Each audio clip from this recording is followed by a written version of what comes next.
Welcome, 7th graders, to today's Explainer. I am absolutely thrilled to guide you through this one. We're going on a journey today. Actually, we're traveling way back in time. Long before smartphones, cloud storage, or even the internet existed. I know, terrifying, right? But seriously, we're going to look at exactly how ancient cultures managed to pass down their most important, sacred, and thrilling stories. This is Unit 6, Lesson 1, Themes in the Oral Tradition. By the time we wrap up, you're going to be fully prepared for your application task. Let's do this.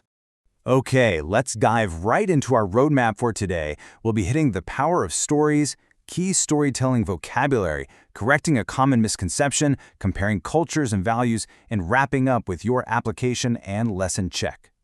First up, the power of stories. Why do they survive? So have you ever actually stopped to wonder how a story that was first told thousands of years ago is still known by people today? I mean, without flash drives or cloud storage, how did these wild narratives about gods, monsters, and heroes actually survive the test of time? Well, this brings us directly to our big essential question. Why do oral stories survive across generations and cultures? I want you to keep this question right in the back of your mind as your primary analytical lens for this entire explainer. Every single definition we learn, every story we analyze, it's all ultimately trying to answer this one profound question. Spoiler alert, stories survive because they serve a massive purpose for the people telling them. Next section, key storytelling vocabulary, building your toolkit. Before we can really decode these ancient tales, we need to grab our first tool, which is oral tradition. Basically, this is the passing down of cultural history, stories, and beliefs by word of mouth from one generation to the next. I want to really emphasize that phrase, by word of mouth. Before written books were a common thing, human voices were literally the only way to keep a community's history alive. If the elders didn't physically speak the stories to the younger generation, well, the history of that entire civilization would simply vanish. Gone. Next up, we have archetypes, and this brilliantly illustrates how human imaginations work in incredibly similar ways no matter where people live. An archetype is basically a very typical example of a certain person or a recurring symbol that just keeps popping up in stories across vastly different cultures. Think of, the brave hero, the wicked stepmother, the wise old sage, or the clever trickster.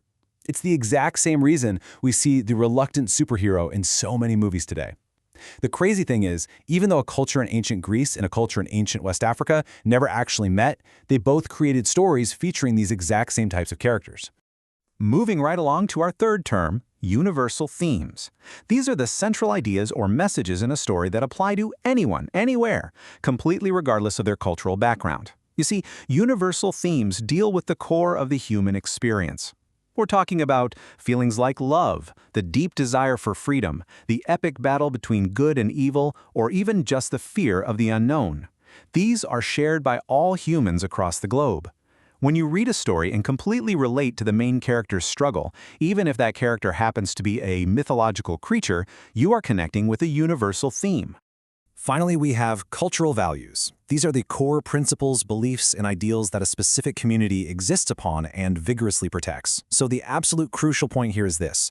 While themes are universal, meaning everybody feels them, the specific values a story teaches reflect that exact community's unique way of life. For instance, two different cultures might share a universal theme about bravery, but one culture might value bravery in battle, while the other values bravery in, say, outsmarting an opponent. Make sense? All right, Section 3, correcting a common misconception, myths versus facts. Now, what's really interesting here is that it's time to bust a major myth about myths themselves. This is a critical learning goal for your 7th grade unit, and honestly, it's something a lot of adults even get wrong. We're contrasting myth and historical fact. Historical fact is all about empirical data, literal, documented events, dates, times, exact locations. But people so often dismiss myths and legends by just saying, oh, whatever, that's just a fake story. Well, that completely misses the point. Myths aren't even trying to be historical facts. Instead, they hold deep cultural truths. They use archetypes and universal themes to teach the cultural values of a society. So just because a story features a talking animal, it doesn't mean the lesson it teaches about friendship or survival is fake. The truth is in the lesson, not always in the literal events. Moving to Section 4, comparing cultures and values, the cross-cultural model. Let's apply this to a cross-cultural model, kind of like the Venn diagrams you'll be using in your unit. We're looking at two incredible folktales here. First up, The People Could Fly, which is a powerful African-American folktale. Its universal theme is the human desire for freedom, but its specific cultural value is community resilience and hope in the face of absolute hardship. Then, we pivot and look at All Stories Are in Onsies, a West African folktale.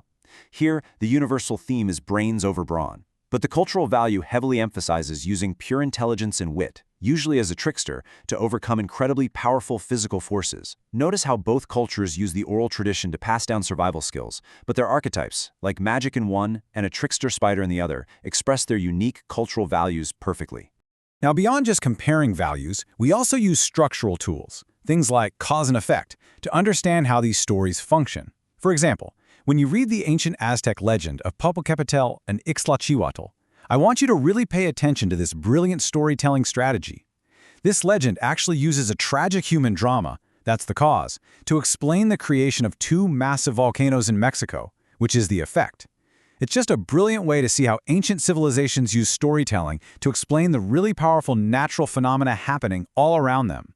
Which brings us to Section 5, Application and Lesson Check. Time to practice your skills. Okay, you have the vocabulary, you've seen the misconceptions totally busted, and you've looked at the comparison models. Now it's time for your leveled practice, where you actually get to apply these tools to your own reading assignment. Let's move on and see how this builds into your independent work. When you sit down with your assigned story, I want you to follow this exact three-step process. Step 1, identify the archetype. Ask yourself, who's the hero? Who's the trickster? Step 2, find the universal theme it connects to. Like, what is the core human emotion or struggle happening here? And finally, step 3, determine the specific cultural value being taught. What is the specific community trying to tell its next generation about how to survive and be a good person? I promise, if you follow these 3 steps, your analysis is going to be phenomenal. To wrap up our explainer today, I want to leave you with a pretty provocative question taken directly from your curriculum map to serve as your final check for understanding.